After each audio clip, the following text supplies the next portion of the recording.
አስደናቂና አስደማሚ ታሪኮችን ከአና ፌሪ ቴልስ ያገኛሉ። በዛሬው ታሪካችን ስለ ሁለት ግለሰቦች የምናይ ይሆናል። ከዕለታት በአንድ ቀን አንድ ቸር ለጋስ የሆነና አንዱ ደግሞ ስስታም የሆነ ግለሰብ ለሁለት ተያይዘው ጉዞ ይጀምራሉ። የሚያደርጉትም ጉዞ ረጅምና አድካሚ ነበር። በጉዟቸው መሃል ቸሩ ሰውዬ ትንሽ እረፍት እንዲያደርጉና እንዲመገቡ ሐሳብ ያመጣል። በሐሳቡም ይስማማሉ። በመጀመሪያ ቸሩ ሰው የራሱን ምግብ አውጥቶ እንዲመገቡ፣ ሲቀጥል ደግሞ ከትንሽ ቆይታ በኋላ ደግሞ የሱን ምግብ ወይም ደግሞ የስስታሙን ሰውዬ ምግብ አንስተው እንዲመገቡ በሐሳባቸው ተስማሙ። ሆኖም ግን ስስታሙ ሰውዬ ተደብቆ ለብቻው የራሱን ምግብ መመገብ ይጀምራል። በጣም ስግብግብ ስለነበር ከዛም ተደብቆ መመገብ ጀመረ። በዚህ ሰዓት ቸሩ ሰውዬ ያየውና በጣም ይናደድበታል። ወዲያውም ከሱ ለመራቅ ወስኖ ብቻውን ጉዞ ጀመረ። ታዲያ አንድ ያረጀ ማንም ወደማይኖርበት ፎቅ ያገኛል። እዛም ግንባታ ፎቅ ላይ ይገባል። እዛም ትንሽ አርፎ በጠዋት ጉዞን ለመጀመር ያስባል። ሆኖም ምሽቱ ረጋ ስላለ ተኛ። በድንገት የተለያዩ የዱር አራዊት እዛ ክፍል ውስጥ ይገባሉ። ሁሉም ተራ በተራ ከገቡ ወዲህ የተለመደ ስለነበራቸው መነጋገር ይጀምራሉ። አንበሳው ከሁሉም እንስሳቶች ወደፊት ወጣ በማለት ሐሳብ እንዳላቸው ሐሳቡንም እንደሰማው አሁን በሱ ፊት ሁሉንም ያላቸውን ሐሳብ ተራ በተራ እየወጡ እንደሚያወሩ ይነግራቸዋል። ምክንያቱም የሚነግሩት ነገር ትልቅና አስደማሚ የሆነ ሚስጥር ስለያዘ። በዚህ ሰዓት ነብር ወደፊት ቀደም ብላ ትወጣለች። ከዛም ነብሪቲቷ ያላትን ሐሳብ መንገር ትጀምራለች። ስለ አንድ ወርቅ ስለምትይዝ አይጥ ታወራለች። ያችም ወርቅ የያዘችው አይጥ ሁሌ በየቀኑ በወርቅ የተለበጡትን ሳንቲሞች ከአፈር ውስጥ ታወጣዋለች። እነዛ ደግሞ ትክክለኛ ወርቆችና ብዙ ዋጋ ያላቸው ናቸው። በመቀጠልም አቦ ሸማኔዋ ስለ አንድ ስለሰማቸው ታሪክ ማውጋት ትጀምራለች። አቦ ሸማኔዋም ወደፊት ቀረብ በማለት ስለ አንድ ስለታመመች የንጉስ ልጅ ማውራት ትጀምራለች። ያችም የንጉስ ልጅ በጣም ታማለች። እሷን ለመፈወስ የትኛውም የጤና ባለሙያ ሞክሯል፣ ግን አልተሳካለትም። ሆኖም አባትየው ለሁሉም ቃል ይገባል። ልጁን ለፈወሰለት ለማንኛውም ሰው ልጁን እንደሚድር ይናገራል። እና ይህን የሰማችውን ታሪክ አቦ ሸማኔዋ ትተርካለች እንዲህ ብላ። በመቀጠል አያጅቦ ትወጣና የሰማችውን ነገር ሁሉ ለንጉሱ አንበሳ መናገር ትጀምራለች። እሷም የሰማችው ስለ አንድ ጥቅጥቅ ወዳለ ዛፍ ወዳለ እሱም ደግሞ በስሩ ብዙ ወርቅ የተቀበሩበት እንደሆነና ያን ወርቅ እስካሁን ማንም እንዳላወጣው ትተርተለታለች። ጅቢቷም ከተናገረች በኋላ ትሄዳለች። በመቀጠል ቀበሮም ትቀርብና ስለ አንድ አስደናቂ ዛፍ ትናገራለች።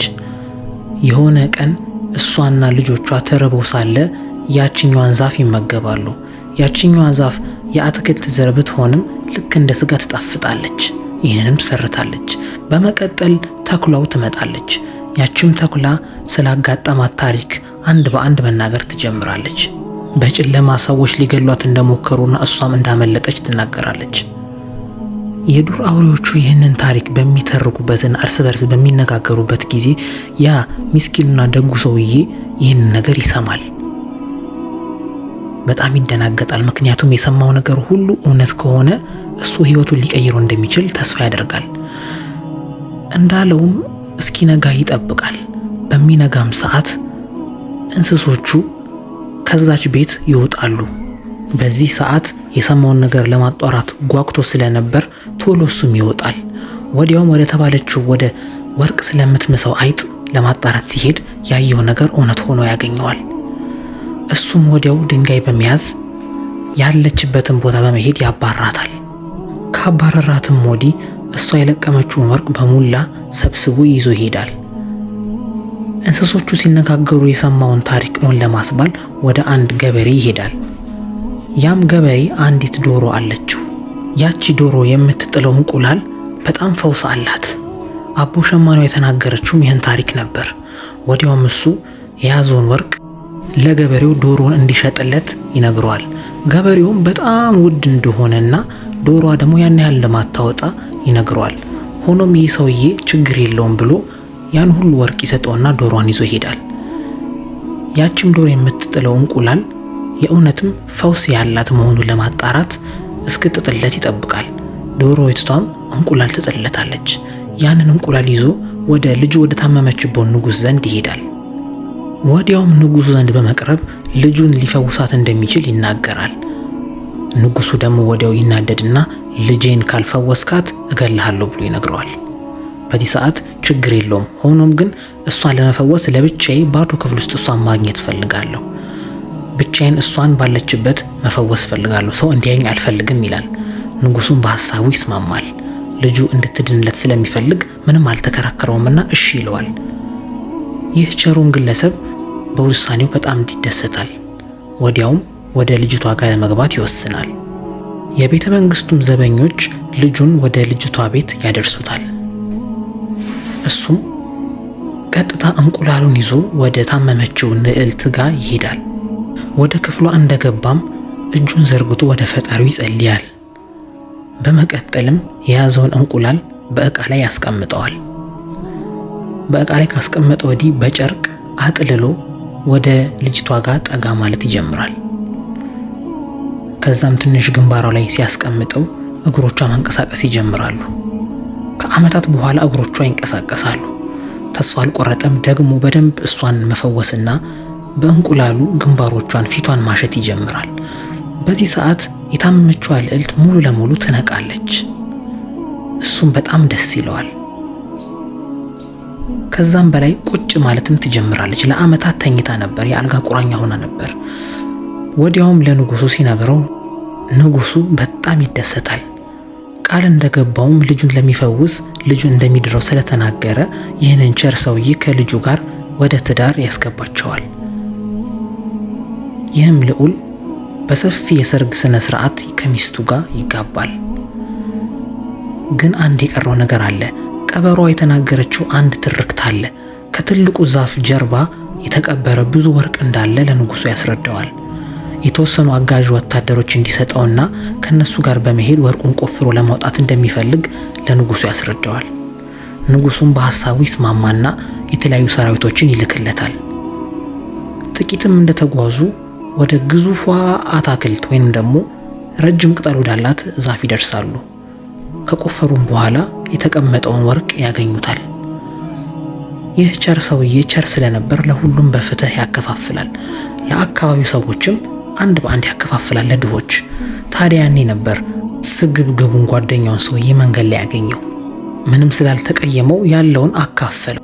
ካካፈለውም ወዲህ ይህ ስግብግቡ ሰውዬ አመሰገነውና ወዲያውም ጥያቄን ለመጠየቅ ወደደ። የሰጠኸኝን አልቀበልም፣ ነገር ግን ይህን ወርቅ ኬት እንዳመጣው ንገረኝና እቀበልሃለሁ አለው። ይህም ቸር ሰውዬ ኬት እንዳገኘውና የዚህን ሁሉ ሚስጥር ወዳገኘበት ወደዛ ብቸኛ ሰው ወደማይኖርበት ቤት ይጠቁመዋል።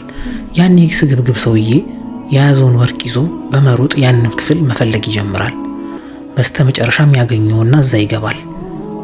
እንደለመዱት እንስሶቹ ተራ በተራ በመግባት የዕለት ተዕለት ተግባራቸውን መተግበር ይጀምራሉ።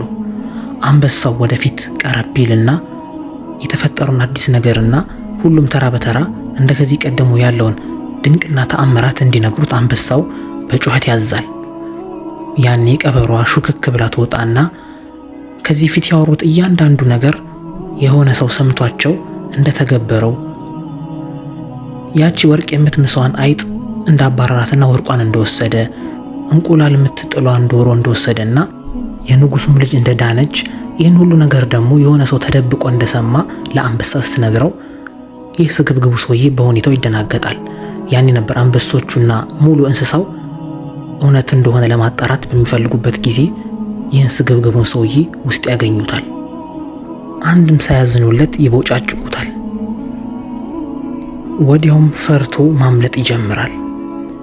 ጥቂትም እንደሮጠ ብዙ ነካክሰውት ስለነበር የሆነ ጭው ያለ በረሃ ላይ ይወድቅና ይተኛል።